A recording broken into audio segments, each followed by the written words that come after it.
Good morning, students. Today I am Namita Gupta from Suraj School PGT Chemistry. Discuss our new topic electrolytic refining. In this topic, metals like copper, silver, gold, etc. will be present in impure form and will convert into pure form. In this method, impure metal is made by anode, while pure metal is deposited at cathode. Here we are taking a diagram, this plate called anode, and show the impure copper. This plate called cathode and will show the pure metal. Here electrolyte, copper sulfate and sulfuric acid will be filled. Impurities of crude metal will be deposited in the bottom of beaker or cell. Here on both electrodes at anode oxidation take place, by which copper ion will diffused in the electrolyte, while that copper ion will be passed on at cathode by the reduction. So hope so by the electrolytic refining you can understand impure crude metal which will be made by anode will change into pure form of metal by the help of cathode. On the other hand, second purification method we are taking zone refining. Zone refining, also called students fractional crystallization. Why? Because in order to get extra pure form of metal, we are using zone refining method. Like some semiconductor, silicon, germanium, boron, gallium, many semiconductors can be purified by this method. This method is based on principle that when molten solution of the impure metal is allowed to cool, the pure metal crystallized out firstly, while impurities remain as such in molting form.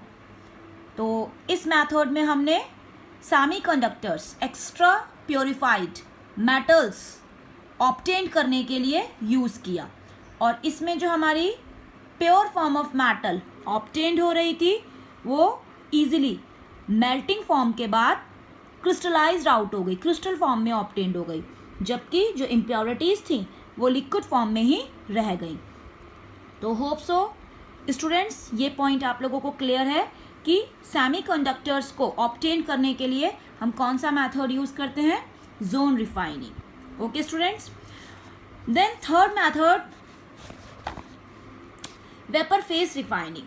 This is again very important.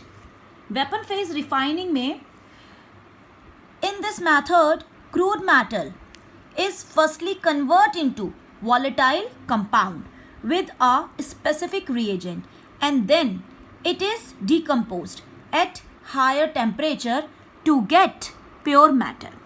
तो vapour phase नाम में ही answer है vapour phase, यानी कि हम यहाँ crude metal को किसी एक्सटर्नल स्पेसिफिक रिएजेंट के साथ कंबाइन करेंगे और बाय विच हमारा जो क्रूड मेटल होगा वो कंबाइन फॉर्म में उस स्पेसिफिक रिएजेंट के साथ वॉलेटाइल कंपाउंड बनाएगा. वॉलेटाइल कंपाउंड हमारा वो कंपाउंड होता है जिसमें वेपर्स फॉर्म ऑब्टेन्ड हो सके. मीन्स यहाँ पे हम एक एग्जांपल लेते हैं वेपर फेज का, मॉन्स प्रोसेस. तो Mond process vapour phase refining का टाइप है और मॉन्स प्रोसेस में स्पेसिफिकली निकल मेटल को प्यूरिफाई करने के लिए यूज़ किया जाता है, और इसमें स्पेसिफिक रिएजेंट जो ऐड किया जाता है वो होता है CO. और CO को जब हम निकल के साथ ऐड करते हैं तो बनाता है ये निकल टेट्रा कार्बोनिल, और यही निकल टेट्रा कार्बोनिल वॉलेटाइल होता है नेचर में, मीन्स वेपर फॉर्म में ऑब्टेन्ड होता है. और ये जब निकल के साथ CO कंबाइन कर रहा है तो टेम्परेचर हमारा 350 केल्विन होना चाहिए। ये टेम्परेचर हमारा स्पेसिफिक होता है, तो ये हमारा स्पेसिफिकली 350 केल्विन होना चाहिए। और इस टेम्परेचर पर जब हमारी निकल और CO आपस में कंबाइन होंगे तो वॉलेटाइल केमिकल मींस वेपर्स मिलेंगी। वो वेपर्स कौन से कंपाउंड की होंगी? निकल टेट्रा कार्बोनिल की। और यही निकल टेट्रा कार्बोनिल जब आप फर्दर हीट करोगे तो फर्दर हीट करके और हायर टेम्परेचर पर हीट करके अगर आप इसको देखोगे तो निकल लीव आउट कर जाएगी और जो हमारा CO था वो अलग हो जाएगा। तो यहाँ पे हम बोल सकते हैं हमारा नया टेम्परेचर और ज़्यादा टेम्परेचर कितना होना चाहिए? 450 से अप्रॉक्सीमेटली 470 केल्विन। तो फर्स्टली हमने यहाँ पर देखा निकल मेटल CO के साथ कंबाइन कर रही थी, NiCO का होल 4 निकल टेट्रा कार्बोनिल कंपाउंड बन रहा था जो कि हमारा वॉलेटाइल था।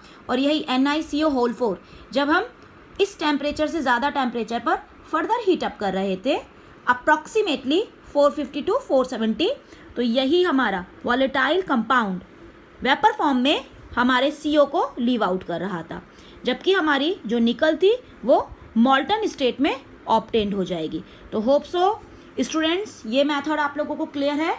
Mons process is a type of vapour phase refining. Vapour phase refining का मॉन्स प्रोसेस की ही तरह एक और मेथड होता है, that will be van Arkel method. इसी वेपर फेज रिफाइनिंग का second part van Arkel method. क्या नाम है स्टूडेंट्स उसका? Van Arkel method.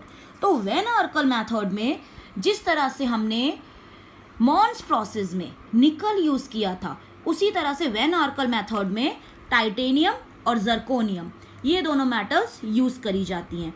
और वहाँ पे स्पेसिफिक केमिकल हमने ऐड किया था CO, तो यहाँ पे हम स्पेसिफिक केमिकल ऐड करेंगे iodine. Firstly titanium is heated with iodine, तो हमने यहाँ पर स्पेसिफिक केमिकल जो ऐड किया वो क्या है? टाइटेनियम। और यहाँ पर हमने जब टाइटेनियम और आयोडीन को आपस में कंबाइन किया तो हमें ये बात पता है टाइटेनियम हमारा क्रूड मेटल है, तो क्रूड मेटल जब स्पेसिफिक रिएजेंट के साथ आयोडीन के साथ हीट अप किया जाएगा, temperature should be specific, approximately कितना? 523 केल्विन। तो यहाँ पे हमारा एक अडक्ट बनेगा टाइटेनियम टेट्रा आयोडाइड। तो यहाँ पे ये जो हमारा अडक्ट बन रहा है टाइटेनियम टेट्रा आयोडाइड ये हमारा गैसियस स्टेट में होगा, मींस वॉलेटाइल होगा, वेपर फेज में ऑब्टेन्ड होगा। और इसी TiI4 को जब हम फर्दर गर्म करेंगे अप्रॉक्सीमेटली 1700 केल्विन पर टाइटेनियम टेट्रा आयोडाइड को, तो ये हमारे आयोडीन और टाइटेनियम को सेपरेट आउट कर देगा। और यहाँ पे हमारी आयोडीन की वेपर्स लीव हो जाएंगी, प्योर फॉर्म ऑफ टाइटेनियम हमें मिल जाएगा। इसी रिएक्शन में हम टाइटेनियम की जगह पे जर्कोनियम भी ले सकते हैं, then Zr2I2, in that case Zri4 will form और Zri4 अप्रॉक्सीमेटली सेम टेम्परेचर पर Zr+2I2 फॉर्म में लीव आउट हो जाएगा। तो हमने यहाँ पर वेन आर्कल मेथड में टाइटेनियम और प्योर फॉर्म ऑफ जर्कोनियम दो मेटल्स को सेपरेट करना सीखा। तो होप सो स्टूडेंट्स आपको ये पॉइंट क्लियर हो गया होगा। कल के टॉपिक में हम पढ़ेंगे chromatography method. Thank you and have a nice day.